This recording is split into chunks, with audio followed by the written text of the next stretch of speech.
What's up, everybody? This is Mike here at Real Comics. If I told you the day I had today, you wouldn't believe it. But it's okay. It's okay. Because we're here to talk about comic books. We're not here to talk about my day. But I will tell you, y'all know, this is why I do it. This is the only reason I do it. And that's it. And yet, this is my second of the day. So that'll tell you the kind of day that I've had. And I'm going to enjoy every drop. Yes. So, it is, what is it? It's the last week. The last Wednesday. Yes, the 4th. Fourth and final Wednesday of the month of August. Next week will be September. Can you believe that? I can't. But going out with a bang because there are some good things coming out tomorrow. As always, there's always something good. There's always something that you will be able to find that will please you. Trust me on this. And I'm going to show you. I'm going to start with DC. But before I do, I'm going to have to acknowledge here. There it goes. Paul asks, when did you get this sample track? It reminds me of the start of a Prince song, like an homage. Well, not to, what was it?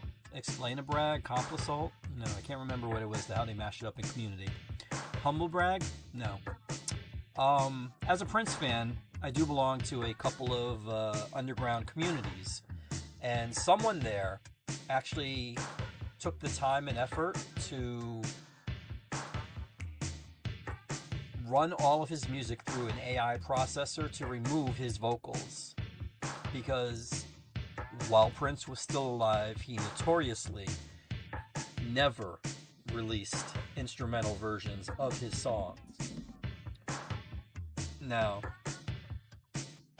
I do like his songs the way they are, but I would also like to hear the instrumentations of them. There are maybe one or two exceptions, maybe three.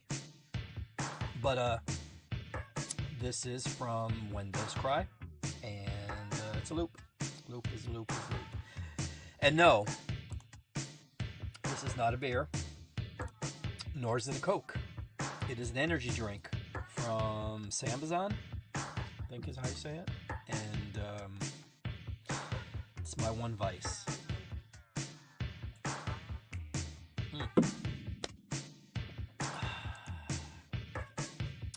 Yes. So, here we have Absolute Catwoman, issue number 3. And I'm going to stall for a little bit as I head over to where the covers are so I can tell you that Bengal did this cover. Scott Snyder and Grayson, I don't remember what her first name is, but they are writing this, and Bengal is drawing it. He also did the cover. Then we have the thumbnail. Now, almost as much as I like Rogue, I do like, and I did see how to pronounce this. I'm going to try to do this if I can, quickly. Kayu Yong. That's the gentleman that drew this cover. And I routinely slaughter his name, as well as others. And it bothers me. There's a part of my brain that really gets annoyed when I can't pronounce something like Jason Aaron or Dickhead. I mean, Rob Liefeld or something like that, you know? But like some of these names, they're just phonetically, like my tongue does not operate that way. So it will be difficult, but with trusty ChatGPT. I am not advocating for AI or anything like that, but there are exceptions, and removing Prince's vocals, that's an exception, and also learning how to pronounce artist's name, that would be the other exception. But gorgeous cover, as always. He always draws incredible covers. Here we have Mahmoud Ajrar And is this got a name, or is it just no? Moon, I was wrong. Okay, there we go. And last but not least, Chuma Hill did this cover here. So you got 4 covers to choose from, at least in my store. Other stores might have more. They might also have a custom. Not me. I got 4. I got 4. Absolute Wonder Woman, number 23. As it says on the top there, a new story starts here. Chuma Hill. Oh wait, not Chuma Hill. Hayden Sherman, the artist of this book, did this cover. Then there's also this Steve Scroce cover right here. And this Yasmin Putri cover. Awesome. 2 energy drinks today. Yes, 2. 1 to start the day. 1 to get me through the end. To the end. And yes, I'm assuming you're talking about Caillou's cover. It is quite wonderful. Here we have, speaking of wonderful covers and wonderful art in general, George Perez is a goat. Is a goat. There's no other way around it. This is the final issue of Avengers JLA number 4, featuring a George Perez cover. See that cover right there? I don't know. Hopefully you're watching on a TV instead of a monitor or whatever, and you can embiggen it so you can see that. That's all hand drawn with his hand. No tablets, no Adobe Photoshop, no any other programs that these people use. Hand drawn. Right there. Superman, Cap Shield, and Mjolnir. Dude, come on. Really? Then you got this one here. This is Alex Ross. Speaking of good artists, I don't know if I had to say GOAT. The way, see, George Perez is in a category unto himself. Alex Ross is up there. He's up there. I'll give it to him. But this is the DC Marvel connecting variant. The first half of this was last month's number 3. And then, what DC does, and I think Marvel does it too. Marvel did it too. They did their own variant. Here we have Gabriel Dell'Otto doing his take on George's cover. Now, George's cover is iconic. His art is incredible. This is good too. I like this. But then again, I like Dell'Otto stuff, so.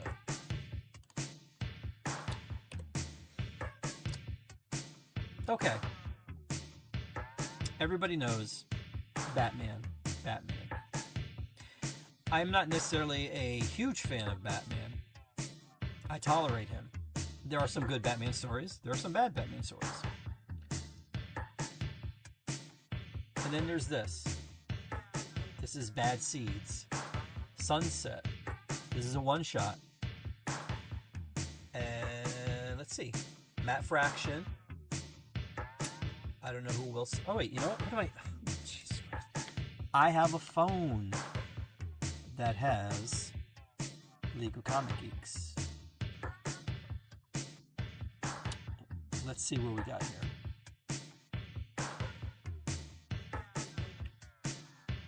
Oh, G. Willow Wilson. Okay, so you got Matt Fraction and G. Willow Wilson writing, Giuseppe Camuncoli penciling, and Cliff Rathburn inking. Camuncoli also did this cover here. I don't know how many issues this will be. Let me see. Oh wait, here we go. Oh, that's nice. One. Oh, my bad. No. That was just. See, I guess they put a sample in a bunch of books, and Comic Geeks is just showing me all the stuff there. Let's see. Do this? No. Well, there's going to be a bunch. It's going to be going through Nightwing. It's going to be going through Poison Ivy. It's going to be going through Batwoman. Basically, the entire Bat family. So, there will be a bunch. But this is number 1. Well, Sunset. It does say number 1 on there. Week 1, part 1. Well, that's good. I like when they do that.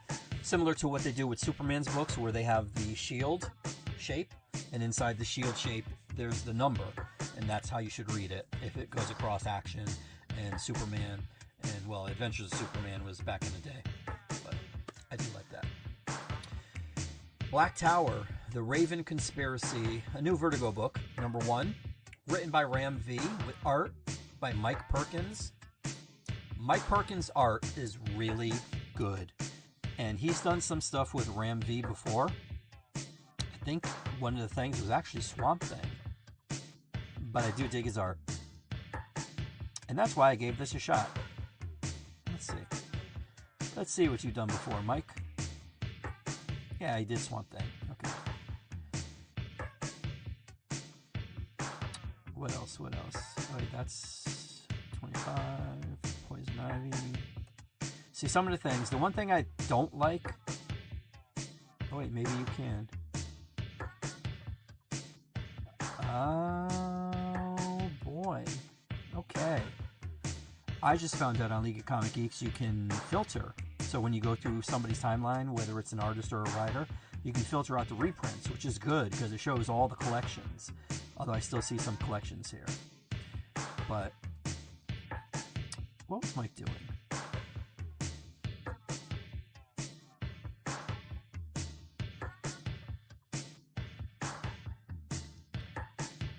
Was it detective? No, it wasn't detective. I do see some detective here. Oh, it's just variant covers.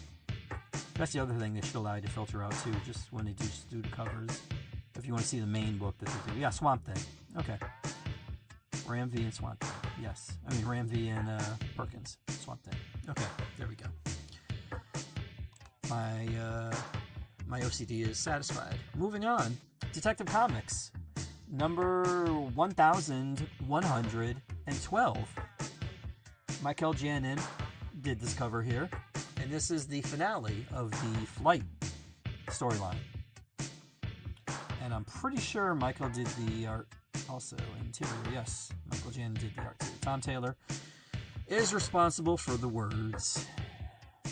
Moving on. Flash, number 36. Gavin Guidry. Let me see, I was waiting for it to come up on the TV screen here. There we go. Ryan North is doing the writing.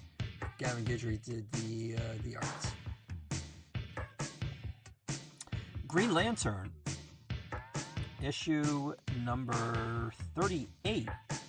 I hope everybody is watching Lanterns. Let's see.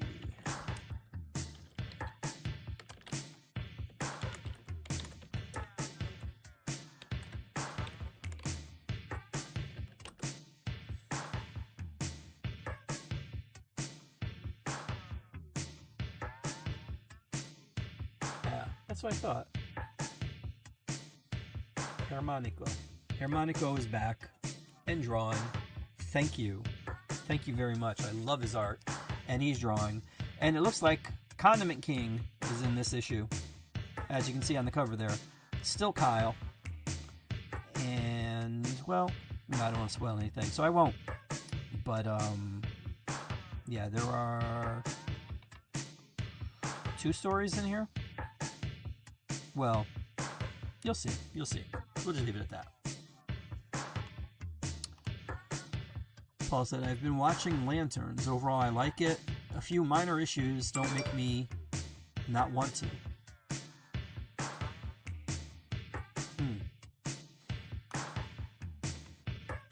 I'm enjoying it. I couldn't care less about the ending of issue number 1. Episode number 1. Because it's literally the first episode and there are 7 more to go. So we'll find out how that predicament comes around, or if it actually is a predicament.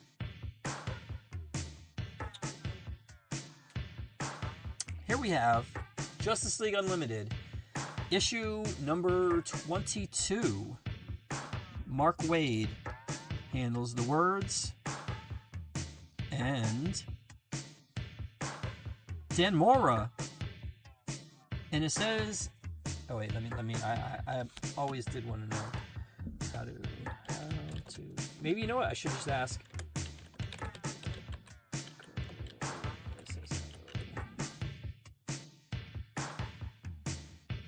I'd pronounce it. Well, I don't want to know how you would pronounce it, ChatGPT.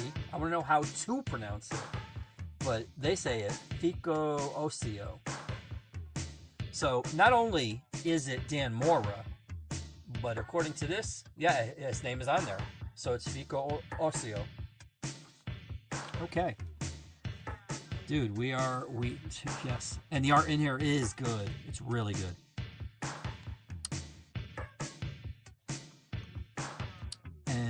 Well, I won't spoil anything. I don't spoil anything. Here we have a variant cover. Gerald Perel. Featuring Superbat. WZ, what's up, buddy? I'm gonna watch episode 2 right now. Well, how about watching it after the stream, maybe? It's to do with Stewart's powers, but it's a minor gripe. If you know, you know. Well, I mean, again, this isn't a direct adaptation, you know? This is what they do, Paul. Comic books are one thing, and the movies and the TV shows are something else. They will take whatever elements they want and utilize that. This is not the cover for Mad Magazine. I should have done my due diligence and tried to find it. Oh, shoot.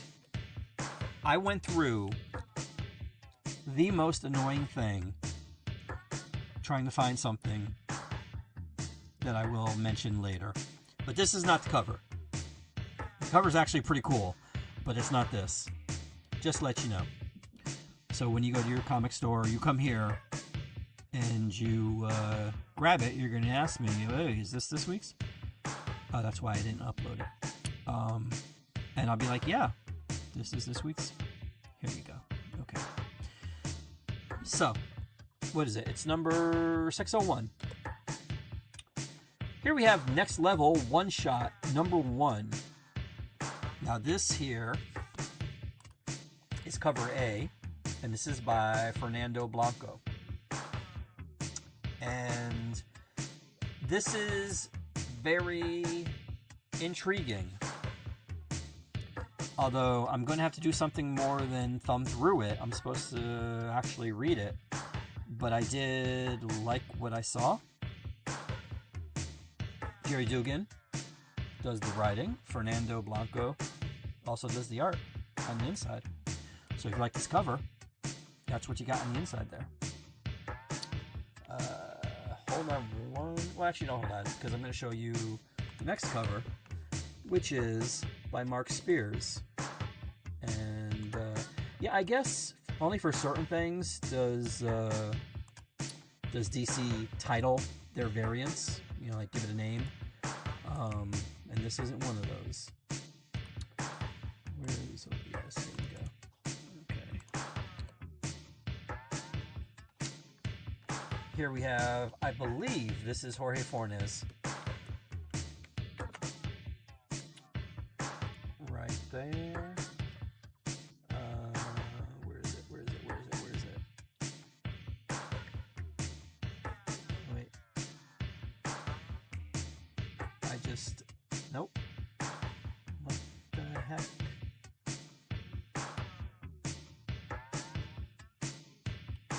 Oh wait, maybe it's in the bottom. Nope. Yeah, I'm sorry. I'm trying to find it here. We'll do it this way.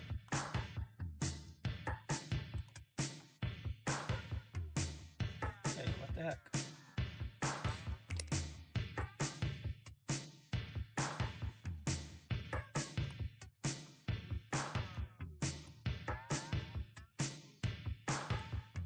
No, it's not Jorge Fornes. It's Jorge Corona. My bad. I'm sorry. I got the first name right. It's Jorge. Here we have Poison Ivy Number 47. Oops. Damn it. There it goes. And this is by Kyu Yong Superman. Number 41. Guillaume March. Continuing the connecting covers that he was doing. Oh, that's why. Because it's in something else. Okay, upload. Oops. Sorry, I'm trying to multitask here. There we go. There we go. Okay.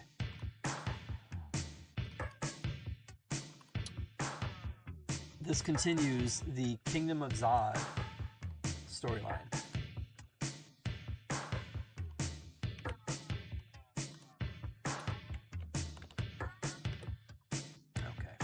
Okay.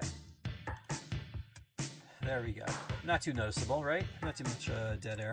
Okay. Superman. Father of Tomorrow. Issue number 4. This is an Elseworld story. And it looks like Batman Beyond might be showing up there. Maybe? Let's see how many more issues we have of this. Well, we might have 6. Yeah, we do. Only 6. Because solicitations for December, I think, are out now. So, here's number 4. And this is where Jor-El meets Batman and Robin.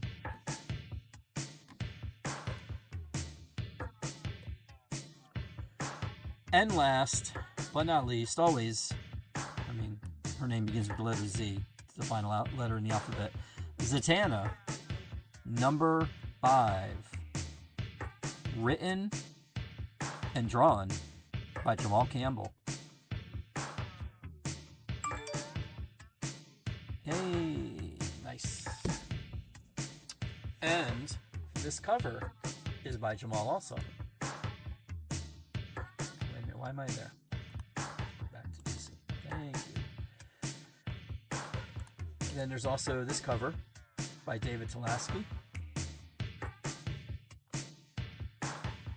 And then this one by Bruno Redondo, who needs to do another book, ASAP. And then this one here by Nimit Malavia. And that is it for DC. Over in the MCU, wait, let me just make sure. Let me make sure, because, where is it? There we go. Do this. Hold on, you're going to see it. Okay. I'm hoping. Amazing Spider-Man, number 35. And is that Gwen? Looks like her. Could be wrong. It happens every so often. Oh. Yeah, they keep trying to make Ghost Spider happen. It's Spider-Gwen. Joe Kelly's writing, Francesco Manna, and Ed McGuinness did the cover.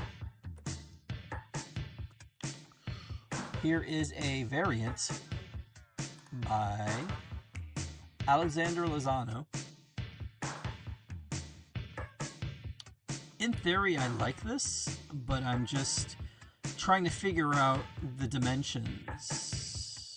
I know he can contort his body and all that, but I don't know. I'm trying to figure out exactly what's going on here. I mean, I don't know. If anybody can figure it out, please let me know. Put it in the comments, in the chat. Oh, and then we have this one here. This is by Francesco Manna. Look at that. Look at that. I love the way he utilizes the red. Incredible. Lee Bermejo. We are coming to, we're down to the wire here with Lee Bermejo's series. What is it? Amazing Visions. I don't know exactly. Let me see. Let me see if they list. I don't think they do. but I know we're nearing the end. This is the end. Do they list it? No. But I think the final cover by Lee is going to be Spider-Man 1000. So here we have a David Nakayama Spider-Man Brand New Day Marvel Studios variant. And I will say this. It was cool to see this in the movie, but I would like to see more with Tombstone. I mean, I know, according to Vincent, Kingpin can't be in Spider-Man's movies, which makes no sense whatsoever. So maybe they could have had Tombstone come in and be like, you know, the mafioso guy, you know? That would have been nice. But what are you going to do?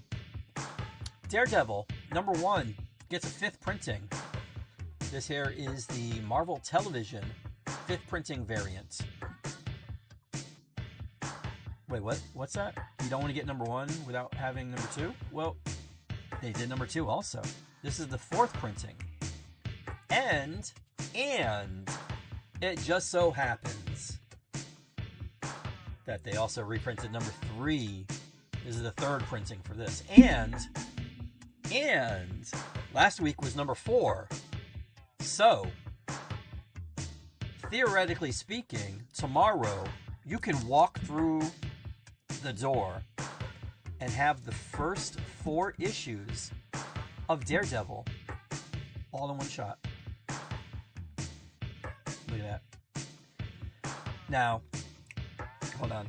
I have to take another sip of this energy drink because I'm going to need it to deal with this next thing. And I'm really just going to show it to you,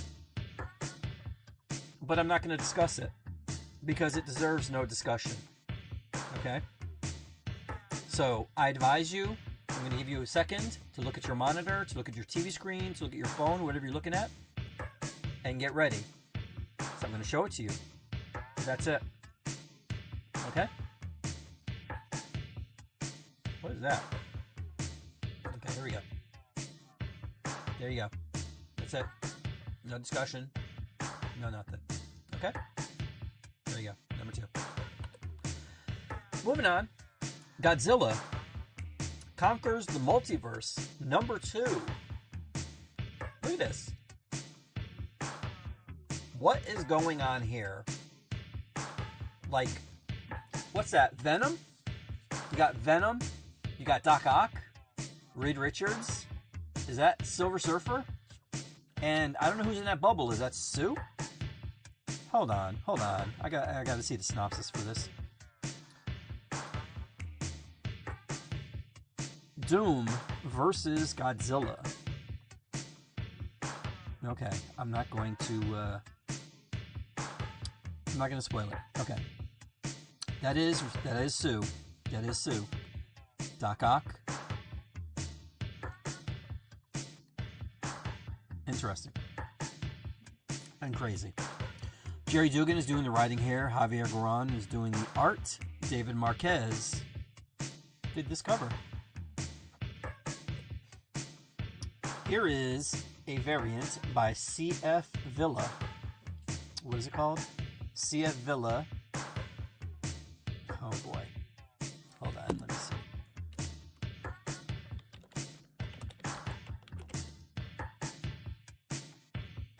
Heisei. Okay. At least that's what ChatGPT says. Heisei. This is the Heisei variant. And then we have this one. This is awesome. This is Tony Parker. No, just Tony Parker variant. Queen in Black, Venom, Unchained, #2. This is probably going to be a 3-issue deal. Let's see. What do we got here? There we go. There we go. Yep, 3 issues. So this is the penultimate issue and also the halfway point. Sorcerer Supreme, #9. 9. Oh, this is also the penultimate issue. #10 will be the final issue. So this is the second to last. What do we got here? We got Steve Orlando, Bernard Chang, and Leslie Lee did this cover. David Mack, this excellent variant. Now, I know it says Dark Horse, but it is Star Wars, and technically Disney owns Star Wars, even if they lease out the license to a couple of people. So I just threw it in here. Deal with it. High Republic Adventures, Pathfinders, number 4. Since it is Dark Horse, let me see what Comic Geeks has for it. Oh, this is another 1 week late. Oh no, it's going to at least 6. Okay, Tomb of Apocalypse, number 1. Oh darn it. Okay, this is the B cover, Fabrizio De Tommaso. And actually, you want to know what this is about? Because I think I do. I do see Jubilee on the cover there. From his exile in space, the shadow of the mutant called Apocalypse looms over all life on the pale blue dot from whence he hailed. Once dedicated to ensuring the strongest and fittest mutants would inherit the Earth, now Apocalypse's intentions have turned to a new deadly undertaking, for which he will need the unique abilities of Jubilee and Wolverine. That's a weird pairing, but okay.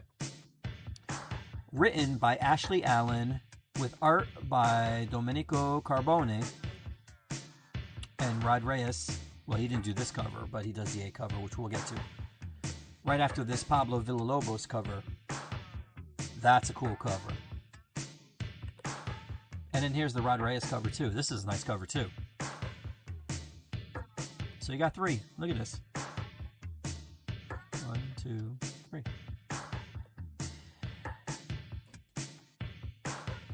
What if X-Men number 1? What's that you say? What if what? What if Cassandra Nova killed Charles Xavier? I'm assuming in the womb.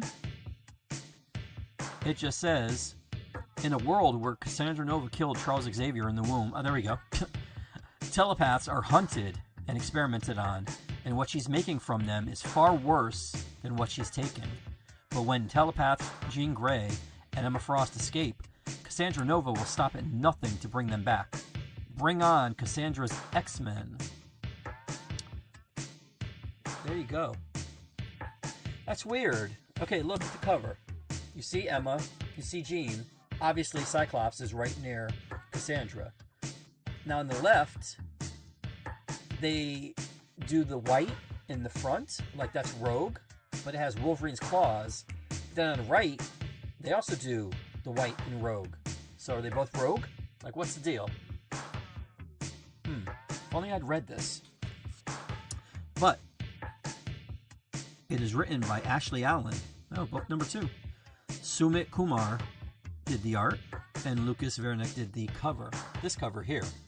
Because there's also this cover here. This is the Tim Seeley homage variant.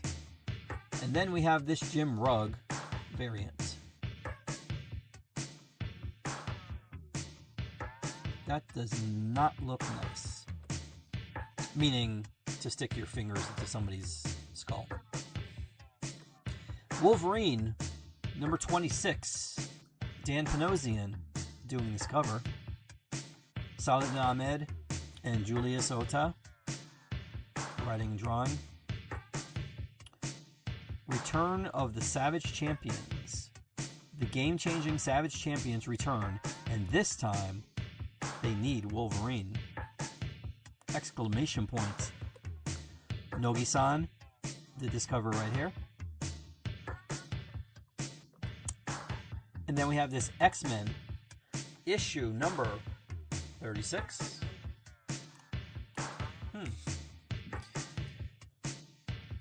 What does it say on the front there? Let's see. Let's embiggen this. Oh. It's a prelude to DNX. And who did this cover here? Netho Diaz.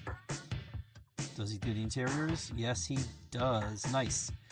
Jed McKay does the writing, and Netho did the cover. Hey, look, it's Ilyana Rasputin, drawn by Rod Reyes. She's also known as Magic. Then we have this Marvel Tokan Fighting Souls variant featuring Storm. And last but not least, we have X-Men Outback, issue number 3. Let's see how many of these we're going to have. We're going to have 5. Number 3, written by Steve Orlando, with art by Steven Segovia. And it says on here, Roy Mercado. Cover by Russell Dowderman. Wow. And then this one by Tormund Clark. I don't like Rogue's placement, but I'll allow it. I mean, he did Rogue good on that last cover. And it was Rogue and Wolverine. And I forgot who the third one was. Was it Storm? I don't remember. But he put her up front for the last one. It's okay. And anybody that buys any of these Marvel comics I just showed you, any of them, or any other Marvel comics, will get, please show, I tried. Do you know how hard it is to get, and I don't know why it's sideways on the thing there, but I looked all over the internet. Let's try rotating it right. See if that works. And then we'll do this. Wait. And then we'll have to go back. Of course not. I'm just messing it up. I'll try one more. Rotate it right. One more. So I tried looking for this cover to show you guys what you'd be getting. Nope. Not doing anything. And nobody has it. Everybody had a black screen, a black page with just the words Midnight on there. And that also brings me to point number 2. I understand you're trying to promote Midnight Marvel, but do we have to have yet another Marvel previews with Midnight on the cover? This is like the 3rd one. Do something else. Y'all are putting other books out too, right? I mean, you can do the spread on the inside, but throw something else on the cover, you know? Come on. Moving on. Here we have the Indies. And Image is once again part of the Indies. This is Hammer Fist, number 1. Rick Remender and Steve Epting.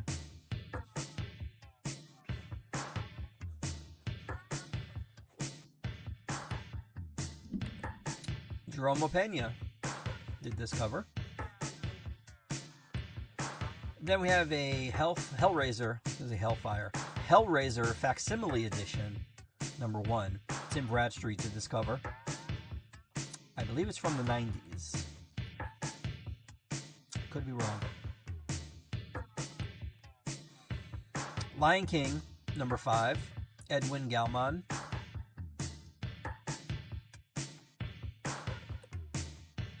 Mighty Morphin Power Rangers, number 3. This cover here, as I get to it, is by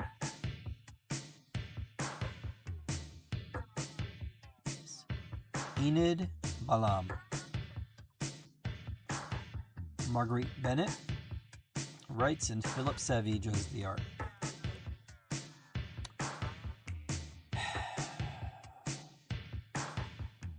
I don't know what to say about this book. I really don't. Kirkman, how can I say this?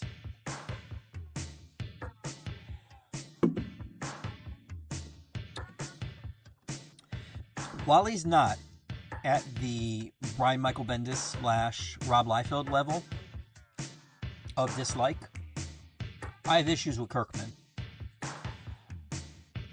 I appreciate what he did with Transformers and G.I. Joe,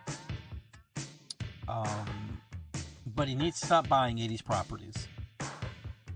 I know Rom was in limbo, and for some reason, I think the Dire Wraiths are owned by somebody else, so Rom can't use them, and that's like DC not being able to use Lex Luthor or the Joker because somebody else owns them.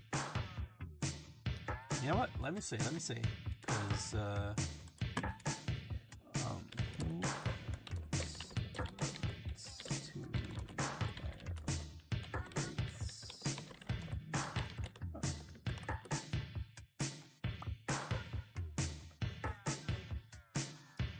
short answer is it's split between Hasbro and Marvel, and the distinction is important.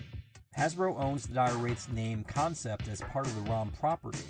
The Dire Wraiths originated in connection with Parker Brothers' ROM toy. ROM was originally a toy, and Hasbro ultimately acquired Parker Brothers. Marvel actually challenged Hasbro's trademark for registration for Dire Wraiths in 2016, but withdrew the opposition.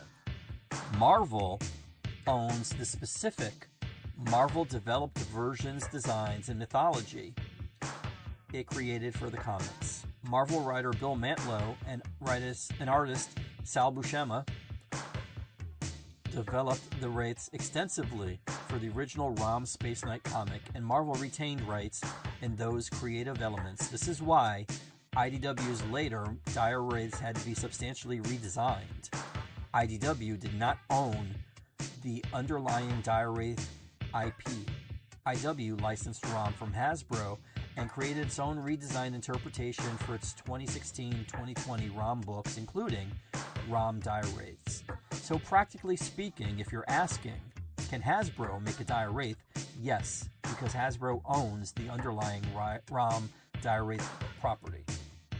If you're asking, can Hasbro freely use the classic Marvel comic Dire Wraith design, backstory, characters, etc.? Not necessarily. Those Marvel-created elements are where Marvel's rights come into play. This is crazy. This is what happens when you get lawyers and accountants involved in anything. That's the weirdness of ROM. Hasbro owns the toy-derived foundation, while Marvel owns a substantial layer of the mythology and specific comic expression built on top of it. Marvel's 2023 reacquisition of a license from Hasbro to publish the original ROM material further demonstrates that the rights remain divided, rather than Marvel simply owning ROM outright. If you're asking, because you're looking at a movie/TV adaptation, a new comic, or creating something new using the Dire Wraiths, oh, well, no, it's just asking me to break down other things, but whatever. There you go. More than you ever wanted to know about ROM, I told you. But this is Kirkman's writing, and Lorenzo De Felici is doing the art. And also did this cover. And then we have this Christian Ward cover, which is awesome. And this Nick Bradshaw cover, which is awesome too. But please, Kirkman, stop it. If you ever in your lifetime wanted to own the very first issue of Teenage Mutant Ninja Turtles, well, IDW is giving you the opportunity to do that with this facsimile. And when I tell you that this is a facsimile, I mean it. This is a clear facsimile down to the newsprint that was used in the original book. It's incredible. And there's also a foil version. I know it doesn't look like it changed, but it did. This is the foil version, foil cover. Regular, foil. Regular, foil. See? Teenage Mutant Ninja Turtles Saturday Morning Adventures number 40. Wow.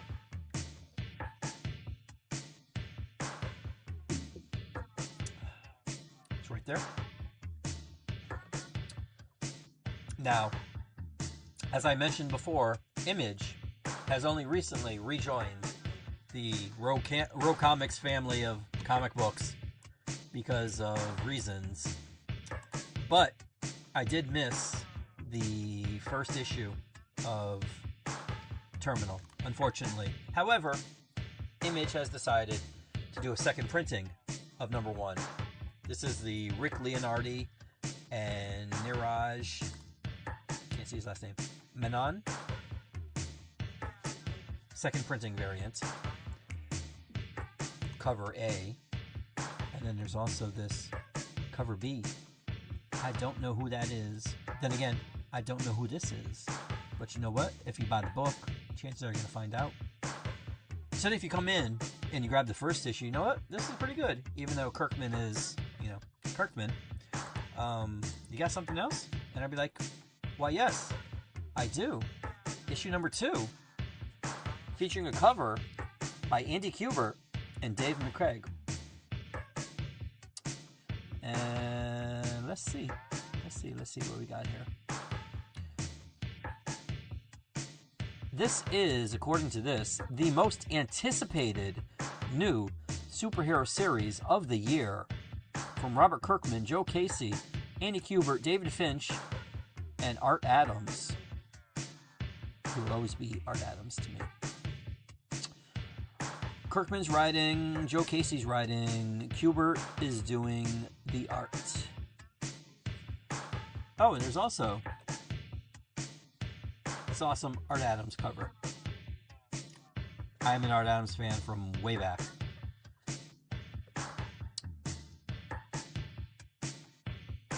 And then last, but not least for the week, here we have Void Rivals number 33. Now, in the original solicitation, you know what was blocked out? Rom. Rom's right there. See him? But in the original solicitation, couldn't see who that was, which helps ordering because, you see a big blur or a blob or whatever, and you're like, yeah, give me 30 of those. Oh, Rob. I don't know. Lorenzo also did the cover here. And Connor Hughes, according to the cover on the TV screen there, does the interior art. And that, my friends, brings us to the end of yet another stream, the final of August. And I thank you for watching. As I say every week, I'm going to say it every week. If you're going to do a drinking game, here you go. Get ready. Take your shot. Actually, you know what? Let me head you up a pass. I'll take one too. If you see something, say something. The way to say something is right there on your screen. direct.me/rowcomics is the easiest way. I did it for lazy individuals such as myself. Instead of opening up the app, going to Facebook, going to Twitter, going to Instagram, whatever you do, and then navigating all the way over there, all you got to do is hit one button. Now, mind you, you got to type in direct.me/rowcomics. But once you do, the buttons are there, and it'll bring you straight to it. And then just send me a message. Say, hey, I saw this Daredevil cover, or I saw this Rom cover, or I saw this Hellraiser cover, and let me know you want me to put it aside. I will hold it for you so you can get here tomorrow. Now, if you happen to not be local, I can also ship you these things. I'm pretty sure we still have a post office. I know there are individuals in our country trying to, circumvent certain postal things. But as long as we can still sell things, send things, I will be able to sell them. So, get in touch with me. Tell me what you want. We'll make it happen. I promise you. If you want to do it the old-fashioned way, or if you're not lazy, congrats to you. Go to Facebook, Row Comics CT. That'll bring you to the page. Send the message. There you go. Or you can go to Twitter, TikTok, or Instagram, Row Comics, on all three of those things, and get in touch with me. There may or may not be a Fortnite stream tonight. And those of you that might have been here earlier, I apologize again for being late. It's been a day. So maybe I might be dead tired and I might not make it to a late night Fortnite stream, but we'll see. In the meantime, as always, have a great week. Have a good new comic book day. I don't say it often, but if you want, feel free. There's a comment section. Let me know what you got. Let me know what you liked. Let me know what you didn't like. I'm always up for that. In the meantime, have a great new comic book day, and hopefully I'll be here next week.